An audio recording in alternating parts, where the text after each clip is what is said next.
অভিনন্দন জানিয়ে শুরু করছি আজকে একটি অসহায় সুন্দরী মেয়ের প্রতিবেদন। তো ভিডিওটি দেখতে আমরা নাম্বারটি পেয়ে যাব। তো চলুন আজকে তার নিজ মুখ থেকে কিছু কথা শুনবো আমরা। আসসালামু আলাইকুম। ওয়ালাইকুম সালাম।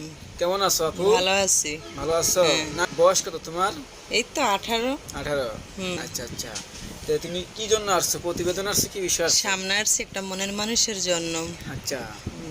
মনের মানুষের জন্য আইছি, যদি মনের মানুষকে পাই তো সম্পর্ক রাখবো, যদি আমার পাশে থাকে, আমার ভালো লাগে। এই বিষয় আসছো? হ্যাঁ, এই বিষয়ে তোমার আসছি। ফ্যামিলিতে কে কে আছে?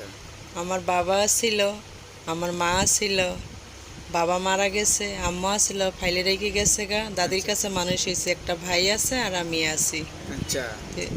যদি মনের মানুষ পাই তো সারাটা জীবন আমি পাশে থাকবো। আচ্ছা, তো তুমি এখন কোনো কাজ টাজ করো? হ্যাঁ, বাসা বাড়ি কাজ করি। বাসা বাড়িতে কাজ হ্যাঁ, করো না? বাসা বাড়ি কাজ করি। তো তুমি যে প্রতিবেদনে আসছো, তোমার এখন বর্তমানে কোনো ফ্যামিলি কেউ জানে তোমার এই বিষয়?